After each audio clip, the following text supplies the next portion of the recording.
Rata-rata ekonomi kan bapaknya nganggur, ibunya masih kerja. Yang jelas ekonomi, karena udah 6 bulan belum dibayar nih kontrakan.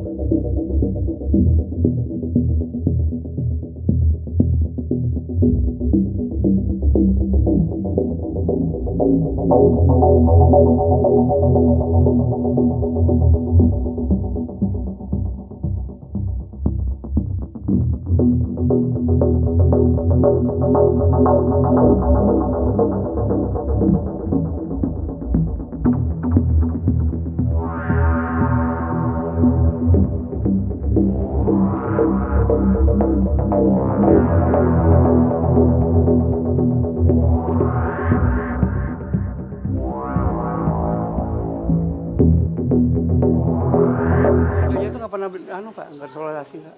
Begitu masuk keluar ke dalam ada perlu aja keluar, nggak pernah nggak dalam. Lebih tertutup begitu. Tertutup baru 9 bulan tinggal di sini kontrakan. Ya kontrak di sini. Ya begitu karena saya mintain KTP-nya sama tuh keluarga belum juga dikasih. Alasannya apa? Emang kata bapaknya nih kata orang tua, dia nikah di bawah tangan. Jadi belum bisa kakak dong kan begitu ya. Kalau nikah kan nggak ada kakak sama kata kelahiran anak. Itu keterangannya begitu. Kalau pelaku memang orang sini Pak? Atau Pelaku bukan orang kalau nggak salah Aceh dia. orang Aceh? Kalau nggak salah. Kalau istrinya orang sini Jagakarsa. Masa ada bapak keluarganya. Nah, untuk keempat anak yang menjadi korban ini sebenarnya dari warga sendiri ada mengetahui itu dari bau atau dari apa itu sejak kapan sih Pak? Nah begini, tadi pagi-pagi adik saya ini sebelahnya adik saya. Dia ke rumah, Pak ini bagaimana? Saya di rumah kebauan, nggak bisa makan. Nah itu gimana caranya? Saya cari-cari dari rumah ini, karena ada lalat masuk di lubang lubang WC itu ada lalat masuk dari situ. Nah akhirnya nyari kunci saya. Kunci apa yang punya rumah ini kan adik saya juga, nggak ada kunci. Nah sekarang begini aja kita panggil yang punya adik keluarga ini. Saya panggil datanglah adiknya 2 orang. Udah kurang lebih jam 2-an lah. Nah kan nggak bisa dibuka tuh. Saya panggil tukang kunci di las. Baru bisa terbuka jam 3 atau jam 4 ya, bisa jam 4 lah. Nah dia yang masuk ke dalam. Dia lihat udah korban, udah ngeletak. 4 orang anak di kamar, bapaknya di kamar mandi. Itu kejadian pas. Pak mungkin informasi terakhir yang Bapak tahu motif apa sih Pak yang dilakukan pelaku sehingga tega membunuh anaknya? Nah itulah yang saya nggak tahu jelas. Jadi orang tertutup Pak. Jadi artinya selama habis dari Sabtu, Minggu nggak kelihatan. Biasanya kan anak main-main di luar. Enggak ini biasa. Tapi apakah Bapak pernah mungkin dengar mengenai motif ekonomi atau mungkin metode? Ya ternyata ekonomi kan bapaknya nganggur, ibunya masih kerja. Yang jelas ekonomi. Karena udah 6 bulan belum dibayar nih kontrakan. Tinggal 9, baru 3 bulan kalau 9 bulan kan. Yang 6 bulan belum dibayar. Yang punya rumah udah sabar. Yang itu. Pekerjaan pelaku apa Pak? Tadinya supir tadinya. Kalau sekarang nganggur. Gitu. Kalau istrinya kerja nggak tahu di kantor mana istrinya kerja. Ya. Cerita dari hari Minggu pas anaknya udah mulai nggak kelihatan gitu. Tadi hari Minggu Pak polisi gue udah ngontrol kemarin karena hari Minggu istrinya yang di rumah sakit nelpon polisi. Suruh kontrol kemari karena sepi. Polisi juga nggak ada orang, sepi di rumah tertutup. Orangnya nggak kelihatan. Itu hari Minggu kejadiannya. Jadi kejadian yang benar-benar tadi pagi, baunya nih bau busuk. Itu tadi pagi, jadi makanya sampai digedor rumah dibongkar. Pak, untuk dari istrinya sendiri, apakah dia memang suka keluar rumah? Ya kan kerja tadinya, keluar rumah pasti kerja. Kalau pagi keluar, pulang sore gitu loh. Kalau suami juga pulang pagi-pagi, pulang sore. Kebetulan ada beberapa hari ini di rumah, karena istrinya sakit, dia di rumah.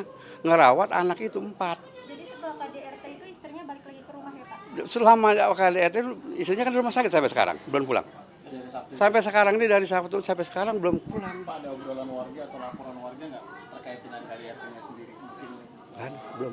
sempat ada yang minta kalau ditengahi ya dari warga-warga. Jadi gini, jadi nggak ada yang tahu, warga nggak ada yang tahu.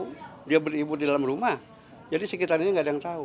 Yang tahu itu dia korban, dan lagi langsung nelpon adiknya ke rumah saya, ngasih tahu. Saya lapor polisi. Selama 9 bulan juga terduga pelaku yang juga korban ini sedikit sekali sosialisasi. Ya emang boleh bilang kagak. Nggak pernah ke rumah saya juga nggak pernah. Begitu baru sekali lapor ke rumah saya, tapi nggak bawa identitas. Karena ini kan dia bilang nanti Pak saya kasih identitasnya atau KTP kan gitu biasanya. Jadi nggak ada saya yang nama juga belum jelas. Lupa gitu namanya. Setelah tadi jam 4, tukang kunci masuk sama adiknya ya Pak ya?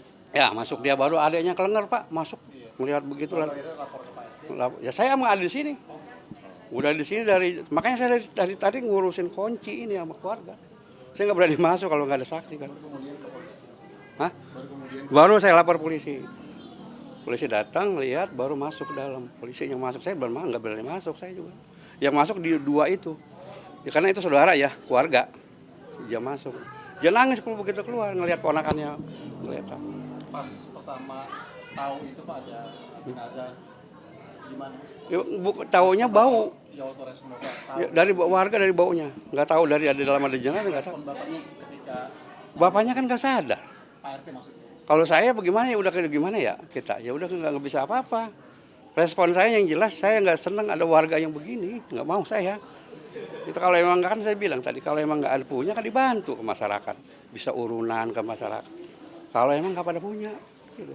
Emang orangnya nggak sosialisasi, nggak pernah ngomong. Sama tetangga gimana, apalagi sama RT. Saya kalau warga tuh biasanya kan, Pak saya susah, nggak belum makan atau saya sakit, belum berobat, itu ada bicara. Ini nggak ada. Itu tugas RT itu sebetulnya itu, membantu-membantu yang susah.